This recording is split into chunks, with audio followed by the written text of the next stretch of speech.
Bueno, continuamos. Ustedes después les va a aparecer dos videitos, en total son 3 videos. 2 videos de transformador 1 y transformador 2. Lo buscan después en YouTube como Reinaldo Transformador 1, Reinaldo Transformador 2. Bien.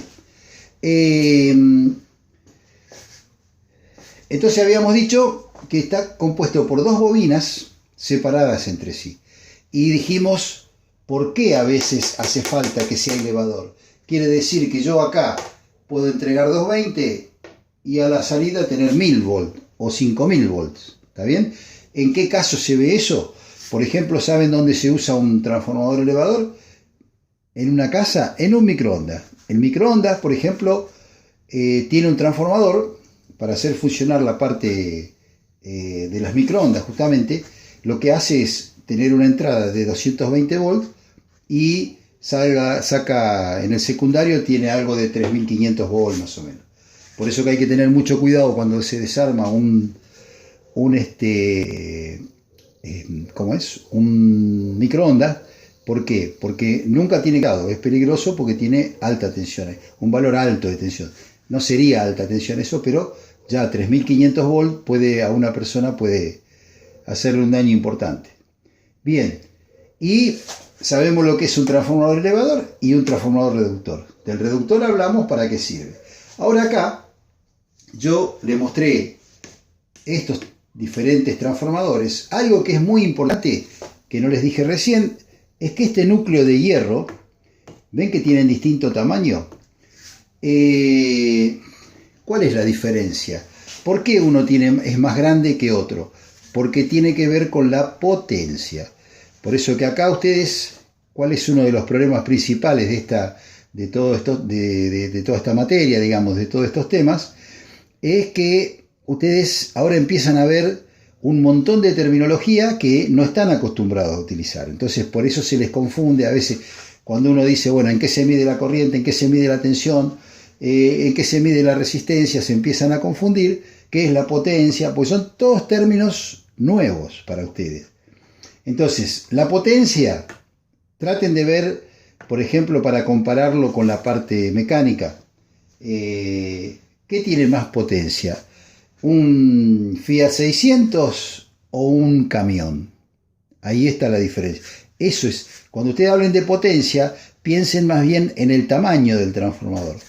Para que tenga más potencia, tiene que tener más hierro. Lo que me va a decir a mí si el transformador es grande en potencia o es chico, es el tamaño del hierro. Lo que determina la potencia es la cantidad de hierro que tiene. El hierro es lo que limita, digamos, ¿no es cierto? Entonces, muchas veces la gente tiene esta idea, dice, ¿por qué no le ponemos un cobre más grueso a esto para que no se me queme? Porque así tiene más fuerza, o a un motor, por ejemplo, dicen, ¿por qué no le ponemos alambre más grueso para que tenga más fuerza, más potencia? Eso no se puede. ¿Por qué? Porque la única manera de aumentar la potencia es aumentando el núcleo de hierro. Yo a este transformador, que es de aproximadamente 50 watts, no lo puedo modificar para que sea de 100 watts. Si yo lo quiero modificar, tengo que meterle más hierro. Esa es un poco la idea. Bien, acá tenemos una serie de letras que yo escribí y vamos a ver qué significa cada una. Por ejemplo, P1, ¿qué significa? Potencia del primario. Y 1, ¿qué significa? Corriente del primario, la corriente que va a circular por este bobinado. N1, ¿qué significa? Cantidad de vueltas del primario, la cantidad de vueltas que va a tener esta bobina, ¿sí? SFE, la sección de hierro. La sección de hierro es esta parte del núcleo, que más esto les va a interesar después cuando hagamos los de bobinado. Tienen que aprender a hacer todo un cálculo. ¿Para qué? Para poder decir, bueno, yo quiero hacer un transformador de tanta potencia y necesito no sé, pongamos el ejemplo, una soldadora eléctrica o un cargador de baterías. Ellos van a tener que determinar cuántas vueltas tiene el primario, cuántas vueltas tiene el secundario, qué tensión voy a tener en el primario, qué tensión en el secundario, ¿sí? qué cantidad de hierro le tengo que poner para que tenga determinada potencia, y así las vueltas. Y la relación de transformación básicamente está dada por la cantidad de vueltas, digamos, ¿no? O sea, yo trabajando con las vueltas del primario y del secundario puedo lograr la modificación de tensión, elevar o bajar la tensión en un bobinado y en el otro. Pero ese es un tema, otro tema aparte. Así que ahora más que nada, veamos qué significa todo esto. P2, ¿qué es? La potencia del secundario. I2 es la corriente que va a circular por el bobinado secundario. Y N2 es la cantidad de vueltas del secundario. Está todo escrito ahí. Así que eso es lo que tiene un transformador de adentro. Ahora, ¿por qué? Fíjense lo que pasa acá. Que sin tener ninguna conexión esto con esto, ¿cómo puede ser que yo acá conecto el transformador a una fuente de alimentación, a una tensión, y acá obtengo una salida también? Por acá circula una corriente y por acá va a circular. Si esto no tiene nada conectado esto con esto, está totalmente aislado. Bueno, porque acá aparece un fenómeno que se denomina inducción electromagnética. ¿Qué quiere decir eso?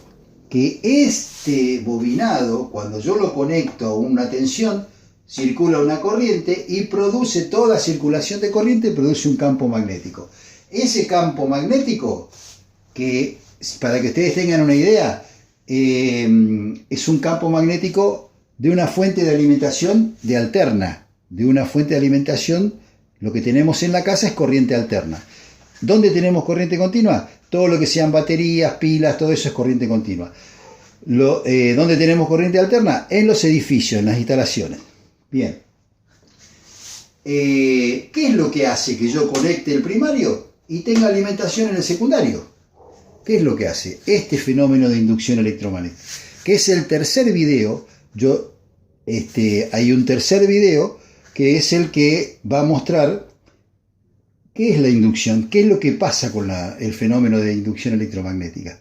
Pero todo tiene que ver con el campo magnético que se produce acá, que es variable, y ustedes tómenlo como que es algo que está, aumenta y disminuye, tiene esa variación. ¿Por qué? Porque al estar formado por una corriente alterna, vieron que es como una sinusoide, digamos, del comportamiento de la corriente alterna, entonces produce un campo variable. Ese campo magnético variable es el que logra que se transmita y se genere en el secundario una tensión y una circulación de corriente. ¿Está bien? Bien, entonces de acá vamos a pasar al otro video, que es el de inducción electromagnética. Después me mandan las preguntas por el grupo y yo les voy contestando, lo vamos charlando. Bien, hasta acá creo que más o menos las cosas que hablamos estaría una idea muy somera de qué es un transformador y cómo funciona.